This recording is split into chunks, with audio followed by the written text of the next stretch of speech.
Welcome to another amazing episode of Raising Private Money.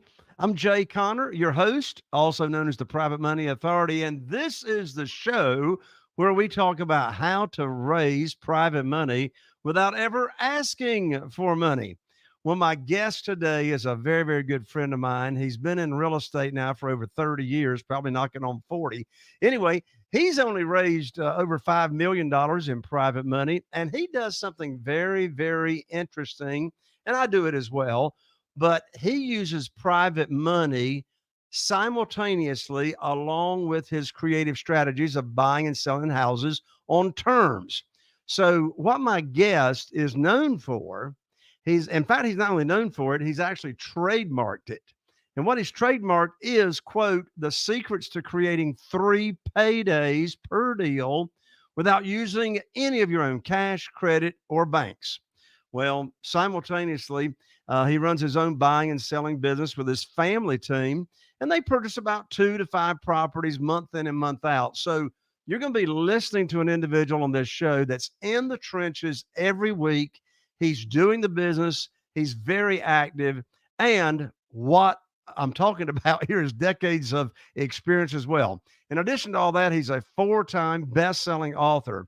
So having been through several real estate cycles, just like myself, my guest understands the challenges of this business, and he's helping students across the nation navigate the constantly changing real estate waters. In just a moment, you're going to meet my good friend, seasoned real estate investor, and the creator of 3 paydays per deal, Mr. Chris Prefontaine, right after this. If you're a real estate investor and are wondering how to raise and leverage private money to make more profit on every deal, then you're in the right place. On Raising Private Money, we'll speak with new and seasoned investors to dissect their deals and extract the best tips and strategies to help you get the money, because the money comes first. Now here's your host, Jay Conner. Well, Chris, welcome back to the show, my friend. How are you? I am terrific. Thanks for having me back. Absolutely. I'm excited to have you back. It's been a little while since my podcast and YouTube audience have had the pleasure of learning from and listening to, as most people know you, Chris Prefontaine takes about 10 seconds to say, right? So we call you Chris Pre. But anyway, welcome back, Chris. We're going to talk about on this show raising private money, because after all, this is the Raising Private Money podcast. But then we're going to segue over to what you're really known for, and that is buying and selling on terms, the secrets to creating 3 paydays per deal without using your own cash, credit, or banks. But before we jump in on that, let's start with, first of all, I mean, you've done new construction. You flipped houses, you've done commercial. What asset class of real estate did you actually start in way back? Oh man, single family, actually way back would be finding spot lots, I call them, vacant lots in established neighborhoods, and then building a single family on that. And we did so naively back then in my 20s. We did so while the landowner waited for the house to be built and sold, and all the subcontractors did the same. So I didn't know it, but it was creative real estate back then too. And it was single families primarily. Okay, so you started in single family. That's where I got my start as well. It's been my experience in interviewing real estate investors here on the show that have gotten into private money. And of course, you've raised millions in private money as well, that something happened in their real estate investing career to where they realized, I got to find another way to fund my deals. I need to find all the cash on some of my deals. What was it that happened in your real estate investing journey that caused you or triggered you to start raising private money? Okay, so there's 2 tiers to that, Jay. Good question. When I say 2 tiers, one was pre-crash, to pre-2008, one was post. And here's why I say that. Pre-2008, I was under the conventional mindset of I'll either put conventional financing in place and then I'll tack on some private financing, or I'll do all private financing. And then after I went through the crash, getting beat up financially, mentally, and otherwise, I said, okay, enough. I'm not dealing with banks anymore at all. I'm only going to buy things that don't require cash. And so tier 2 came about because I said, well, wait a minute. About 3 years into that, which would have been somewhere around 2015-ish, 14, I said, okay, we're leaving deals on the table. So yes, we buy no money down, we buy owner financing and lease purchase and sub 2. But what about these deals where they go, well, I just need this much, and if you did this much cash down, you get X amount of equity out of it. So we were leaving those deals on the table and starting to raise a little bit, and they're a little bit proportionate to the deals to go ahead and not leave more money on the table and to create more 3 payday deals, basically. Right. So really what you just went over there to unpack that a little bit is one way that you can combine private money and creative strategies such as buying subject to, et cetera, seller financing, et cetera, is you can combine private money, say in a second position, a smaller amount of money. Let's say like if the seller needs a down payment, won't sell on no money down, or perhaps they're behind on payments for whatever reason. You can use private money to bring those payments current, and et cetera. So, what are some of your favorite ways to raise private money to where you do feel like you're not out there chasing money, but how do you attract, or how have you attracted private money into your world? You know, Jay, it's been fairly simple for me because I started with people that knew, worked with, and or trusted me, and that would be my attorney and accountant. Those are the first two. And I simply said, do you have money sitting in 401k, IRA, not earning at least 7 or 8%? And every single one of them said, of course I don't. Okay, so why don't we put that to work for you? And I showed them the 3 paydays, which they all love because it's different. And I showed them how they can earn with us. And literally those two, one who always saw my books and one who always saw my deals, were the first two that started. And then referrals come. And I know you have experienced this tenfold. That I've experienced where once you do the first deal, even if it's a small deal, 25, 30 grand, all of a sudden either they or people they know have a lot more, right? It comes out of the woodwork. So They that, always it's all been more word than of they mouth. tell you. Yeah. So you started out with the professionals that was already trusting you. So there's a very, very important word you said right there was trust. They had trust in you. And they probably, as I've experienced, they probably were not investing in your deals. What they were really doing is they were investing in you, I agree. even though, of course, those deals were collateralized in the note. I assume you weren't borrowing unsecured funds, but they really were investing in you and their relationship that they already had with you, right? Right. Yeah, 100%. Because look, here's a gentleman that sees my books, right? And says, well, okay, I got some money sitting on the sidelines. I want to put it to work. He actually said, I know I'll spend it. So what can we put it in? And same with my attorney. He had an old 401k sitting there that was left to him. And he's like, Chris is making nothing. So that's how that started. Yeah. I love the phrase that you just said in the role play there, where you were talking about what you actually said to that individual. And the phrase you used was, why don't you let us put your money to work for you? And I say that all the time. I say it all the time. I want to put your money to work for you, or when I've got a deal ready to fund, I'll call you up and I'll put your money to work for you just as soon as possible. So the reason, in my opinion, that's such a powerful phrase is that that's an example of how we're actually serving, keyword, how we're serving these private lenders to where we don't have to go around chasing and begging and selling and persuading, but we're actually, instead of asking for money, we're actually offering them an opportunity as to how they can make money. And, in my case, Chris, I've got 47 private lenders. These are all average, everyday people. None of them had even ever heard of private money or private lending. They had never heard of self-directed IRAs and how they can use, as you just said, an existing retirement fund that's not like getting them any returns. Well, they never heard of this opportunity. And so here I come along with my teacher hat on in a serving kind of way, showing them this opportunity. And, just what's so amazing is that they have like light bulb moments, their eyes light up, and they've just never heard of this. In fact, I don't even think any of my 47 private lenders even knows what an accredited investor is, to tell you the truth. But have you had some private lenders along that way to where you actually showed them this opportunity and they'd never heard of this world before you told them? Yeah, most of it did come in some shape, form, or fashion from referrals, right? So and so would like to talk to you about the deals that I've done with you. I think every single one of them did, but every single time I get on the phone, they've never heard of the concept of how we do it, how you teach it, and they've also never heard of the 3 paydays. So you put those two together, and it's kind of neat. It's an eye opener for them. I love it. I love it.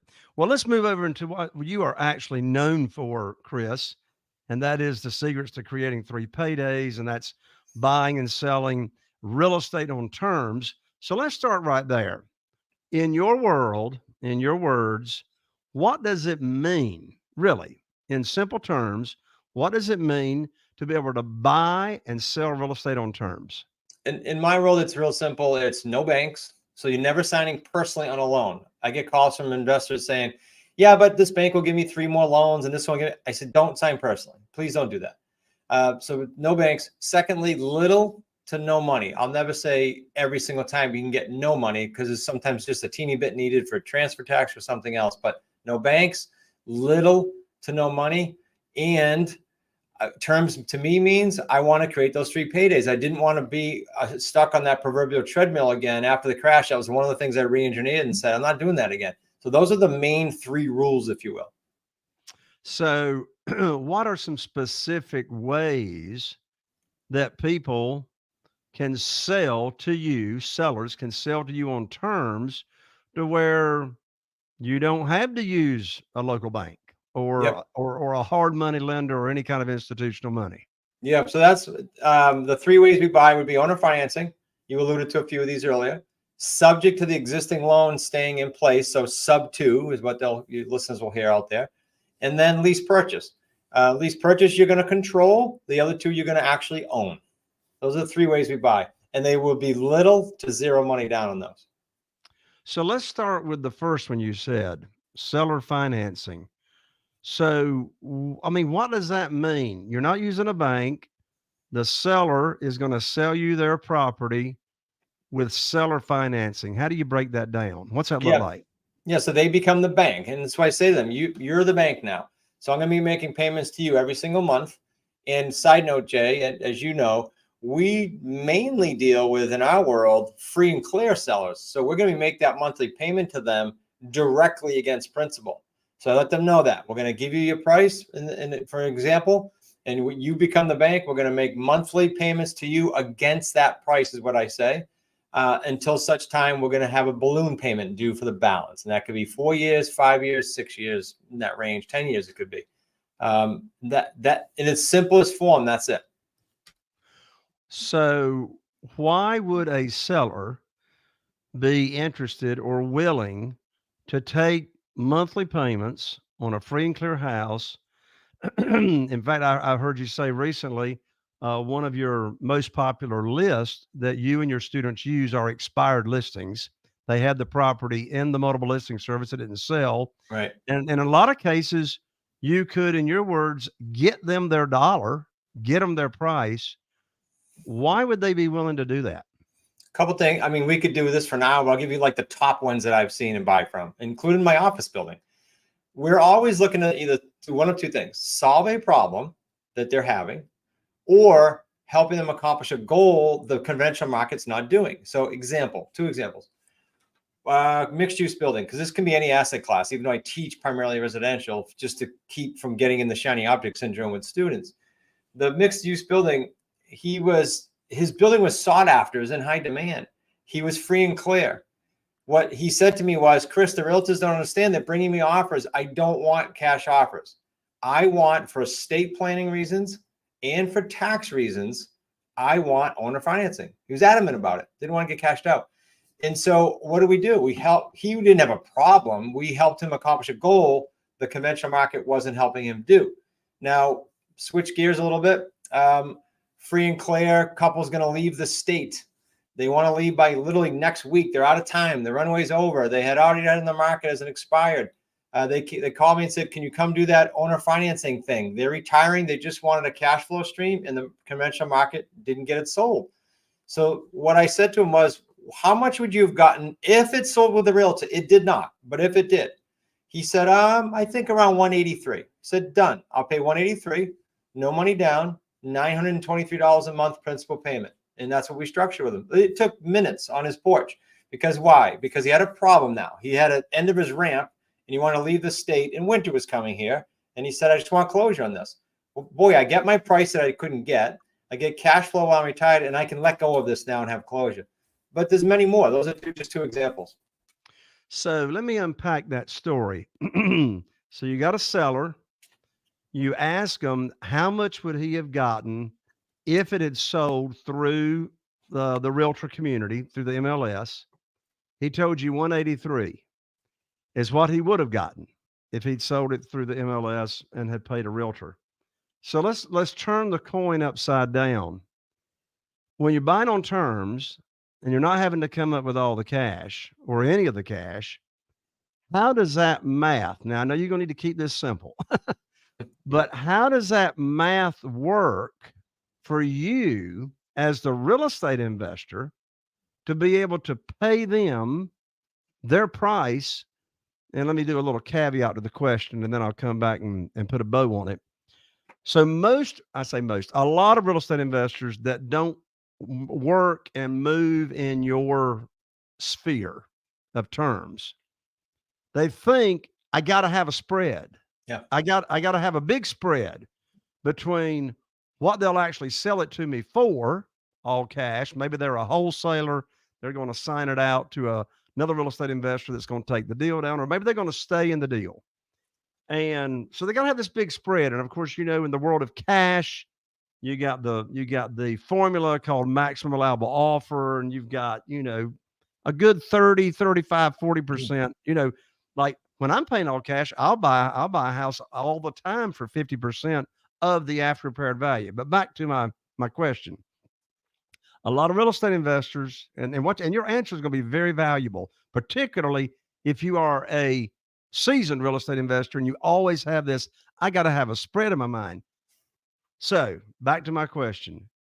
How does the math work for you, the real estate investor, to give the seller their price? Why does that work on terms when it wouldn't work with all cash? Yeah. And didn't sell, right, on the conventional market. So I'm going to give you the answer, and then I'm going to give a formula that's super simple that you can bet on and work on for the next year or two. Okay. So the answer is, it's the 3 payday system. So let me explain.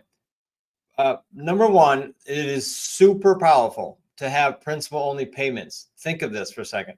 $923 a month principal payment to this gentleman. Now, this house has been cashed out. This is a very successful deal already, but I had a 4-year term on that. So that's almost $48,000, call it $42,000 or $43,000 over 4 years that paid down that principal. I didn't pay it down. I had a buyer in there who needed time to get financing, and they paid me monthly. So while they were paying me monthly, my principal is going down. The other cash flow stream is, while they're paying me monthly, they're paying me something higher than my 923. In this case, it was $1,500. Well, there's cash flow there built in. And last but not least, there's the markup. When we do the house, we mark that back up to where it was on the conventional market. How can we do that if it didn't sell in the conventional market in the, say, 2 teens or 225, I think it was? Simple. We're selling to who? We're selling to people who they're valid, deserved buyers, but they need time. Credit repair, job seasoning, new business seasoning. So they're ready, willing, and able and anxious to jump on the path to home ownership because the banks won't do that for them yet. That process creates those 3 paydays and is super lucrative. Let me give you the metric I promised. When you go out and find free and clear property, I'm going to use round numbers, and you buy it for $200,000 or more, most of the listeners can do that in their marketplace, 200 grand or higher, all the way up to 2 million. Then you structure at least 4-year terms, 48 months or more, and you structure a monthly principal payment of, I'll use the 923 or 950 a month or higher. You have a 6-figure deal, all 3 paydays every time. So that's I hope the short answer and the long answer. Well, let me recap that and review that again. If you've got a property that's a value of 200,000 or more, up to 2 million, and you're going to be able to buy it over are you amortizing it over is that a 4-year balloon that you're putting in there? Exactly. All principal, then a balloon with ever the balance is on or before 48 months. Right. So it's all going towards principal. So there's no interest. Right. How do you come up with the payment that you're going to offer, the monthly payment you're going to offer the seller? Yeah. So we simply look at two things, Jay, that this market's helping us a lot because interest rates are a touch higher, but we look at what are the rent comps in the area, just so we're aware. And then we say, if a buyer was going to buy this house today and they were able to get a mortgage today at today's rates, what are they going to pay? Those are usually pretty close because rents are going so high now due to the high interest rates. We're going to want to create a spread there, a delta, because we need to be a little bit lower than that to the seller so that we can go to the market and collect that delta, which we call our payday two. But those are the two things we look at. What's a conventional loan going to cost them? Because remember what we're doing with these buyers. We're trying to train them, get them ready to be homeowners. And as such, we want to make sure that their payment's going to be fairly close to that and that they understand how that calculation works. And then we can go to the market and know we can sell that pretty quickly. Gotcha. So you knew you were going to be able to sell this house for around $1,500 a month. You remember what you put it on the market to sell it for? I believe it was 2.25. I'm Okay. 100% certain it was 2.25. So you buy for 183, you turn around and sell it for 2.25. Did you find your buyer in the multiple listing service by offering owner financing or Facebook Marketplace? Yeah, we don't use MLS. I don't think we've done it ever.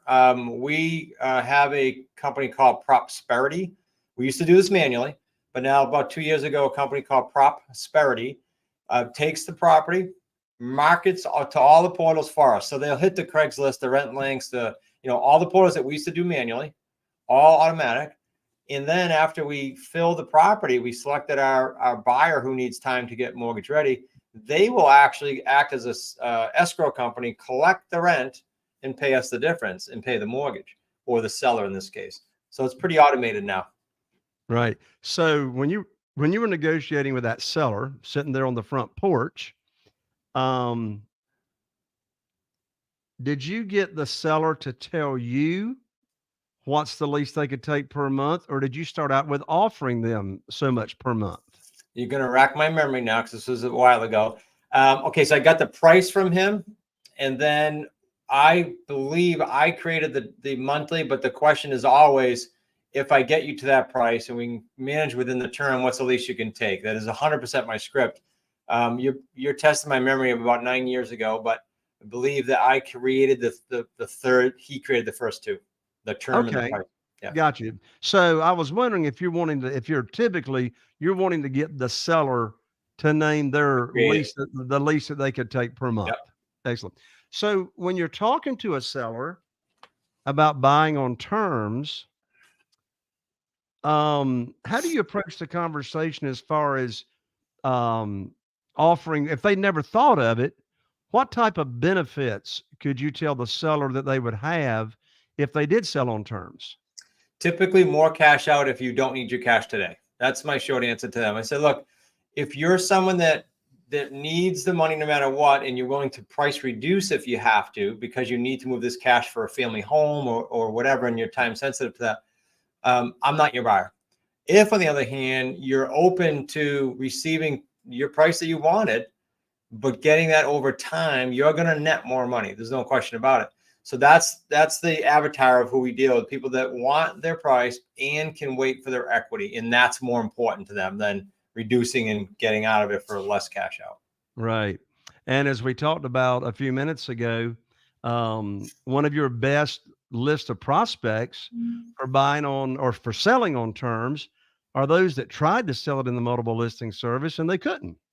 Yeah, because there is obviously you're dealing with that criteria that I said where you're probably fixing something, right? It could be the price, but it could have been a bunch of other things that the reason they didn't sell, right? There's a large percentage right now, Jay, we're actually using this list, which we never used in the past, where they're listed for 60 days and you can look and say, oh, 60 days have been on and there's very little equity, which means they're not going to be able to reduce with their realtor and afford to knock them out of pocket. So that's a great list too.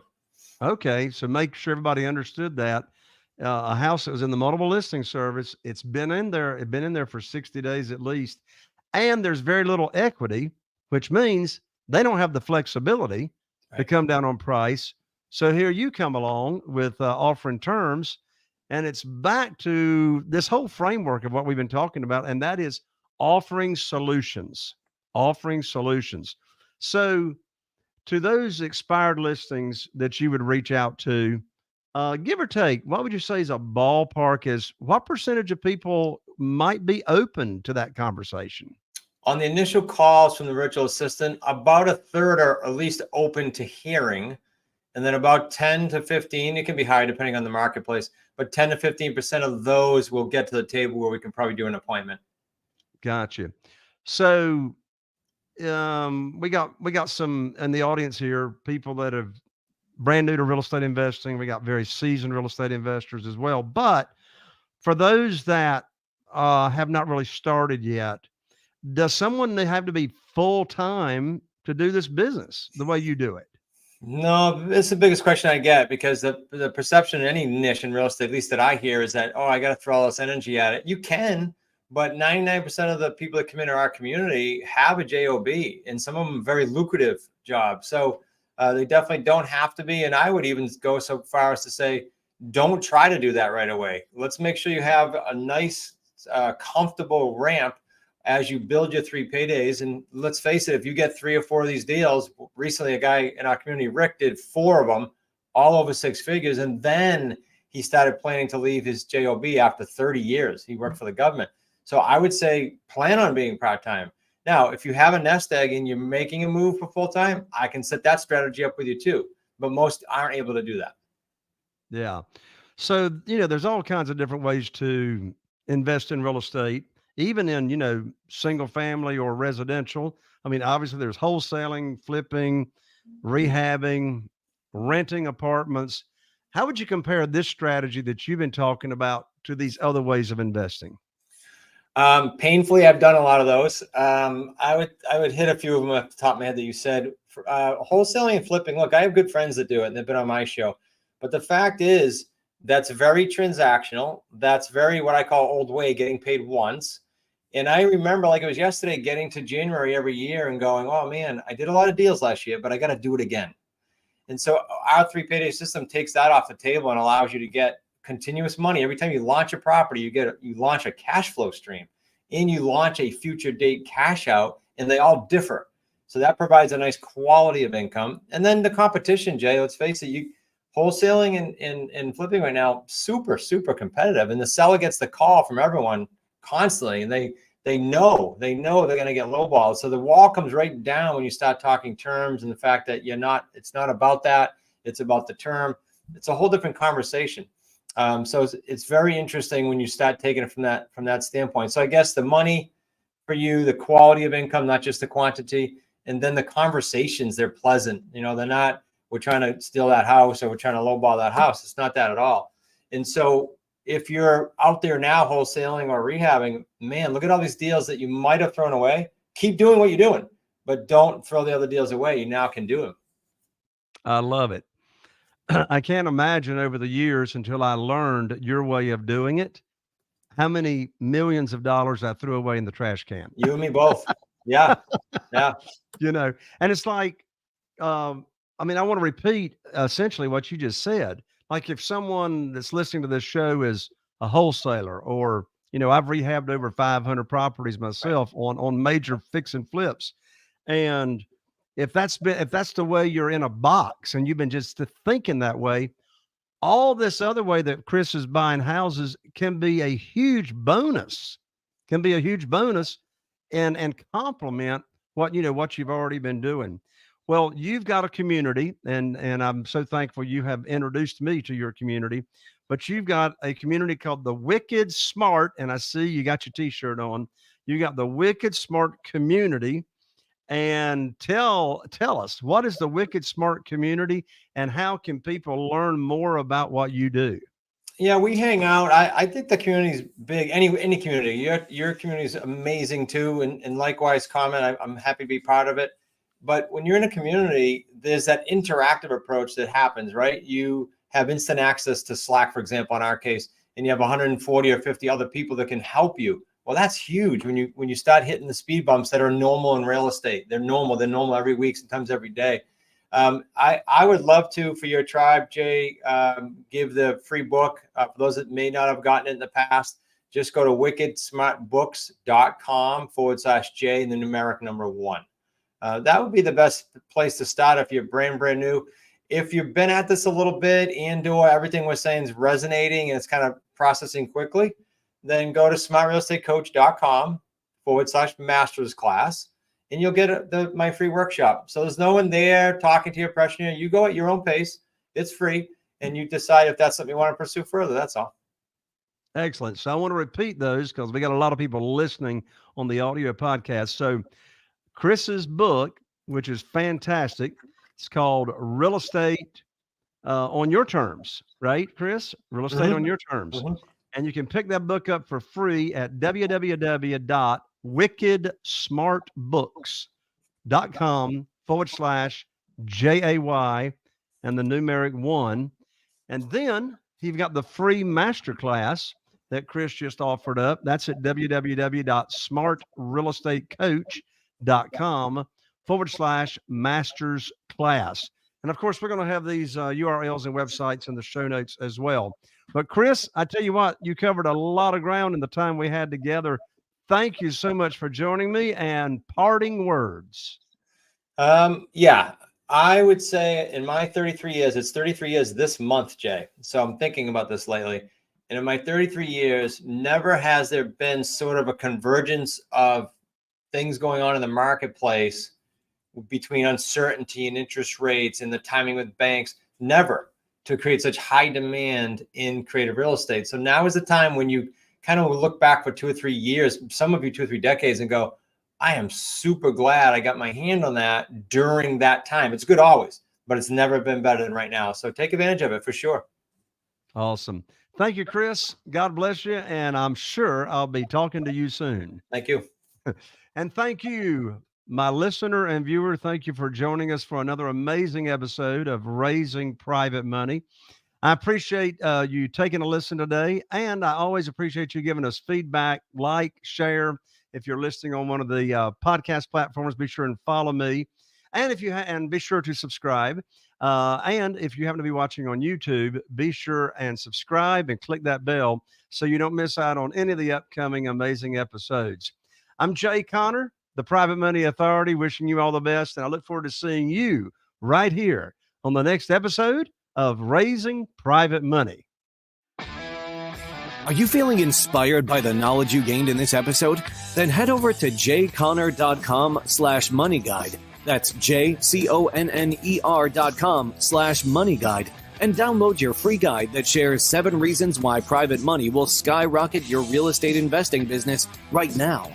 Again, that's jconnor.com/moneyguide to get your free guide. We'll see you next time on Raising Private Money with Jay Connor.